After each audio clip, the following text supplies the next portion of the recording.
Happy Friday, everybody. Thanks for joining us for another Honor-Bound IT live stream. Jennifer, it's been a crazy busy week, hasn't it? It has been. Yes, you've been crazy busy on the bench this week, right? Had quite a few people come in. Yep, quite a few right up until the very last minute almost. Yep. And yeah, I've been a little bit on the road, traveling Kansas and Arapahoe and a few other places. And so, yeah, we're going to talk a little bit about that. And we're going to talk a little bit about taking on new clients, because that's what I was doing this week. And because you've been so busy on the bench, Jennifer, you actually have a bench report this week. I do. How cool is that? And then we're going to talk a little bit about the residential protection plan and perhaps give you a cybersecurity tip. This week it'll be about strong passwords and why you need one. And then we haven't talked for a long time about the security shoestring for really small businesses, have we, Jennifer? It has been quite a while. It's been a little while. And of course, we have to end with a cat before we say goodbye for the week. But thanks for joining us. And yeah, I did a lot of travel this week. Went to Kansas, Oberlin to be exact, was called to take a look at a job there. And on the way, I also looked at one of those projects that we've talked about in previous live streams of the inter-building connectivity, where we take a building bridge from a building that has internet to a building that doesn't have internet and connect them up so they don't have to have two separate internet services. And so that was kind of fun. Did a little bit of a tour there as well with a newer company. And yeah, so we were doing a lot of touring of clients, and it kind of brought to mind that maybe I should sort of explain to folks what the whole process is, or at least from our standpoint, you know, with how we handle taking on new clients. And it all starts really with a right fit conversation. That's the first thing that we have to do. We have to make sure that, you know, a business relationship is going to be a two-way street. It's going to be good for you, going to be good for us. So there's a few things that, you know, if you're shopping for, you know, IT support of any kind, I'm going to give you a few questions that you're probably going to want to ask. And honestly, the first one is, are you going to get along? And, you know, usually when you spend a little bit of time in person with somebody, you'll get a little bit better feel for, you know, whether you're going to gel or not. Of course, it's not always, you know, first impressions aren't always right, but you want to at least kind of start off on the right foot. And then you also want to have the money conversation early, you know, because everybody has their own different pricing structure based on the offering that they provide. And you're going to want to make sure that you can afford the person that you're considering working with, and maybe kind of get a feel for, you know, nobody's ever going to be able to give you like a full quote in like the first 30 seconds that they meet you, but you can at least kind of build out a range to make sure that in the financial department, you're going to be compatible. So you're not wasting each other's time, you know, where, you know, somebody's teasing you with the most awesome solution ever, and, you know, you just can't afford it. Or, you know, they just don't have exactly what you need. And that brings us into, you know, the capacity planning, you know, like for instance, you know, we would not be able to handle a company that has 100 users. We just don't have the capacity to do that, do we, Jennifer? No.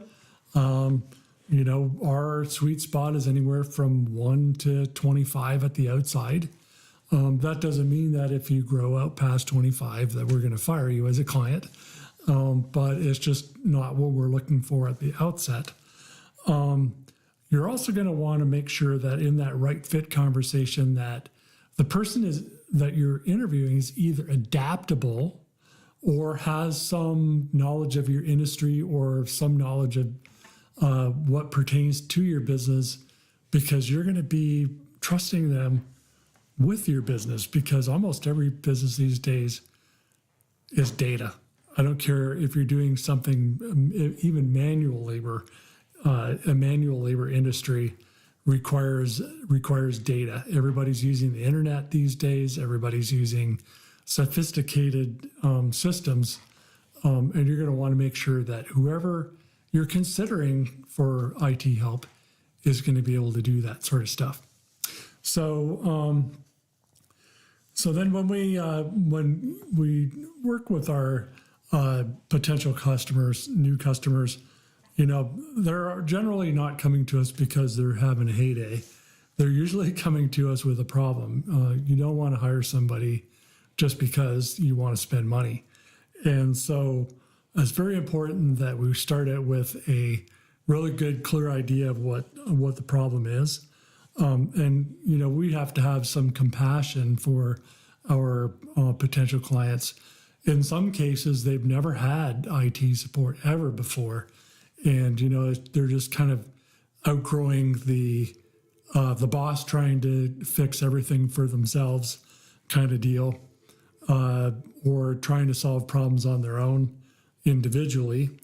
Or maybe they're in a situation where they have an experience with a provider and it wasn't as good as they would like, or perhaps they've outgrown a provider.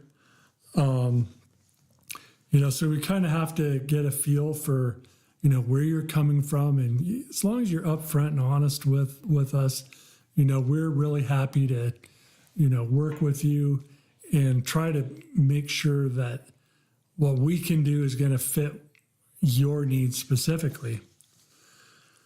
So, most of this stuff, really happens like over the phone, or a brief meeting, kind of deal. But it usually leads to longer problem scoping conversation that we'll have.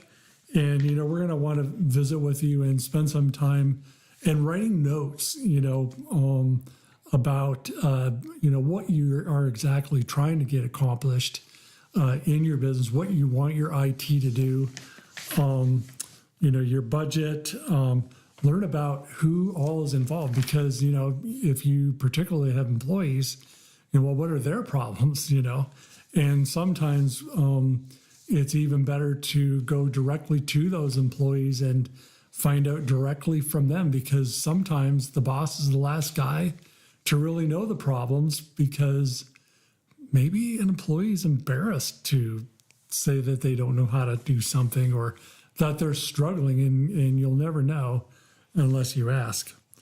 But bottom line is we're trying to find out what you're currently doing and, document the systems that you have as best we can. Just a sketch, and then perhaps, take a physical tour. And often when I stop into a place, I will take pictures of the critical infrastructure so I can remember and know model numbers and all the various exact items, so I can do the research and match up, some of the problems that you're having. Maybe it has to do that you have an undersized firewall, or that your access points are, very, very old. Just kind of gives us a good refresher when we come back to go to the next stage, which is quoting. And we do all our quoting electronically. I like to fill it out and then I email it. And the nice thing with our system is that it's web-based. So you click on the quote and then you are actually able to either accept the quote, or you're able to ask questions or make modifications, say, no, I don't need 5, I only need 4, or but I really need 7 of this, whatever kind of deal. We can work back and forth on that, or you can ask questions kind of deal, and then we'll have a post-quote meeting and signing meeting, because anybody who's doing IT support should be signing you on to a physical contract, so there's no confusion as to who is responsible for what. and what actually is getting provided to you. And it's not like a seat of the pants handshake deal. You just can't do that in IT anymore, unfortunately. And once all the signing's done and all the, first payment stuff is all done, then it comes time for onboarding. And this is sometimes where things can go off the rails pretty quickly if it's not well done. And so one of the things that I like to really bring up is that you need to be sensitive to your users, because your users may have some change, and some people might have some resistance to change, might need a little bit of extra hand holding and that sort of deal. So it could take some time to get people comfortable. And for the most part, there's always a little bit of pain when you're moving from either having no service or having a previous provider to a new provider, like not knowing how to enter tickets, or it could be simple stuff, or new equipment it has gone in, and there's a different way of doing something. And again, as an IT person, I have to be sensitive to you from the standpoint that I might see something several times a day, but you might only see it one time in your entire life or career. So being very patient and making sure everything from technical to billing is clearly understood is extremely important. But, even after the onboarding, and dealing with all that change management that's involved, making sure that your users have a clear understanding of stuff. It's an ongoing thing. There's always a little bit of onboarding going on. If you get a new employee, or you have an employee leave, or maybe your business has changed, maybe you're taking on a new line of business, or maybe you're dropping a line of business. Essentially, every day is a new day to serve. So if you have any questions, give us a holler. We're really happy to help you whatever way we can. I hope this kind of gave you a little bit of a taste of what it's like to have a new IT provider where it concerns honor-bound IT. Everybody does things slightly differently, but that's how we do things around here. So Jennifer, take it away. And now for the Bench Report with Jennifer Hall. Hi, everyone. It's Bench Report. This week, I had quite a few computers come in. I had to put in a new plug-in port for a client, and most time we can't It was a do laptop. those. It was a laptop, Yeah, wasn't it? It was a laptop. Like A lot the of little, times we can't. little piece. Yep. A lot of times we can't, but if the computer manufacturer makes it so they're plug-in, we can change them. But if they don't, we don't solder. So got lucky with that one. I also had to order a new hard drive for somebody. She brought it in, couldn't get it to turn on. I got it to turn on and did diagnostics, and needs a new hard drive. Were you able to save her stuff though? I was, Awesome. luckily. Had some reloads come in. What was the normal number stuff. one reason that you had to reload this week? One was because they were reselling their computer. Yeah, right? one was reselling a computer. One couldn't get in. Did some updates, and now the pin won't work. Another one I think they had been scammed. Okay. Yep. Then I think we got another one coming in that's about ready for scam too, right? Yeah. Yep. That's right. Well, good. Back to Greg. Well, that made for a little bit of a busy week, and it's kind of fun to see stuff pile up on the bench. But we try to get things out within a day or two. That's kind of hard sometimes when we're doing it half a day a week or half days. But between Jennifer and me, we get them knocked out pretty quick. Yep. Yeah, we know that people rely on their computers, so for just about everything. So yeah, wanted to talk a little bit about the residential protection plan. Usually we're going to put an ad out here for that, but I wanted to kind of explain, what the residential protection plan was right directly from me. And, one of the reasons that we developed the residential protection plan is because so many people were getting scammed online, where they're getting pop-ups on their screen, and then they were calling the 800 number. Microsoft will never, ever, ever, ever, ever, ever call you to provide you with tech support. But people would get talked into letting, people that they don't know but thought that they could trust onto their computers. At the end of the day, they're trying to pull money out of your pocket.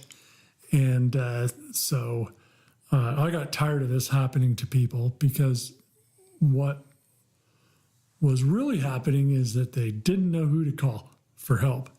And so we built out the residential protection plan. It includes unlimited remote support, includes backup, includes antivirus, and all patches to, a lot of popular programs that you'll find, like your Adobes and all those types of applications. Your Windows patches and updates get monitored. And, a couple of things is the remote support's really handy, because if you get a pop-up on your screen or something happens and you're really not sure what to do with it, you can call, and then we can hop on your computer and actually either say, take care of it for you on the spot. I don't think very often we ever have to get people in unless they can't get on the internet to begin with. We are pretty good at solving problems remotely. And also our antivirus has been recently upgraded to the point where if there is something that is extremely, what would you say, an actual huge risk, the antivirus will actually stop your ability to get on the internet and browse. And that's usually the time where a customer is going to give us a call and say, I can't get on the internet. But if we can see that you're online, we can still get on your computer and solve the problem, but you can't get yourself into any further trouble. So, that was kind of an upgrade. And I think it was a really important one, because often, people get a virus and maybe it'll, their machine is still working and they can limp along kind of deal. And then they don't call us until something really bad happens. So very pleased that that's the case, that, it's kind of a pain in the bum to get knocked off the internet, but we'd rather that happen than you get bilked out of money, or the bad guys get a hold of your personal private information. So that was the residential protection plan that we provide. It's only $297 a year. It's only for residential clients. It's not for small businesses. We're here to help you. Give us a call. We're happy to help you. We can onboard you even remotely. Jennifer, you've done that a few times, haven't you? I have. Onboard people remotely. So, that's the other beauty around here is, you have there's a lot of drive time from town to town. Not everybody lives in McCook. And we do residential protection plan in 3 states. So distance is not a problem as far as being able to take care of all of your home IT needs. So this week we have another cyber tip, and the cyber tip this week is all about strong passwords. Today's cyber tip is about passwords and multi-factor authentication, also known as MFA or 2FA for short. Passwords are important for keeping your online accounts safe, but not all of them are equal. Think of your password like a strong lock on a door. It helps keep unwanted visitors out of your accounts. The stronger the password, the stronger the lock. Simple passwords can be hacked by bad actors instantly, So, what does a strong password look like? We recommend a password that has a minimum of 12 characters. It should also include at least one uppercase letter, one lowercase letter, one number, and a symbol. Here's an infographic from Hive Systems, link in the description. According to Hive, if you use this guideline we've just given you, with current technology, it would take around 226 years to crack your password. It is also best practice not to reuse passwords. Write them down on scraps of paper, stick them to your monitor, or copy them onto a spreadsheet. But this adds another problem. How do you remember all your unique passwords? That's where having a password manager comes in. There are low-cost services such as Keeper, Aura, or Passportal, just to name a few. These services allow you to access all of your passwords using one strong master password. They store your passwords in an encrypted form so it's scrambled. Have trouble coming up with passwords? Password managers can solve that problem too. Most of them have an auto-generate feature that will make strong passwords for you, giving you a password so secure even you don't know them. But you have access to them when you need them.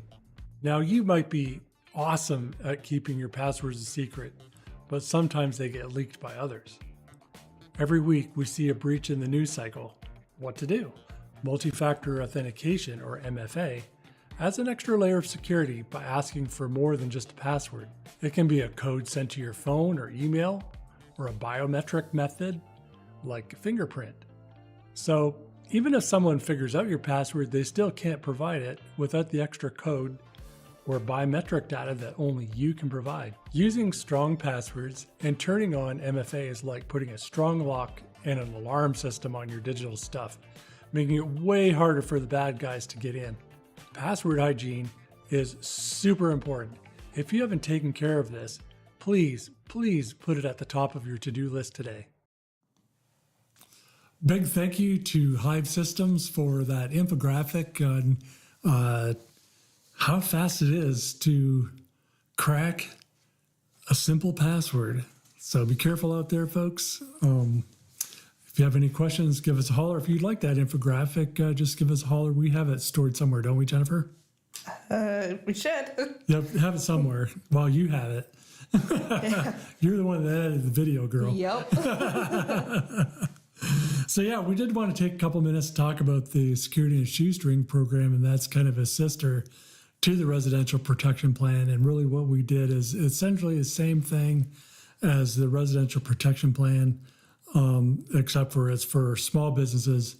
And if you need any kind of IT support in your small company, maybe you're a 1 to 5 user company and you just can't afford big budget for IT, but you want somebody to call, give us a call. We do the Security and Shoestring program. It has a little bit of an onboarding fee to get you all started. It's $50 per computer device, and it's kind of like the step up from the Residential Protection Plan. And we have a lot of people on it, don't we, Jen? We do. Yes, We we really have do. collected a few. And, we have a lot of people that are very happy with the service. Of course, we have more complete programs for those of you that have more sophisticated needs or are using Microsoft 365 and need that secured. But the Security and Shoestring program is just really affordable. We wanted to make sure that there was something here for everybody that has a business that has less than 25 employees. So yeah, last week I took Friday off, Jennifer. We did. Did you miss me? I did. Actually, I only took the afternoon off. The morning ended up being busy. I wanted to take the morning off, but my phone would not quit ringing. Sorry. Well, it's not your fault, but I can't even remember what it all was all about. But there were problems that our business people had, and they were serious, and they needed tending to. So I took care of it and took the Friday afternoon off. And so yeah, my cat sat with me most of the time I was visiting with some friends online, and this is my cat. Her name is Cleopatra, and she's got like a long nose. So I don't know how she got her name. She's really mouthy, and she's also really good at swiping the touchpad on my laptop when she's reaching for my hand, because she likes to hold my hand. And yeah, she's a good cat. She's getting up there in age. She's missing a lot of her teeth. But yeah, we love that little loud mouth. So Jennifer, next week is Heritage Days. Are you looking forward to that? Yep. Gonna be having kids over there.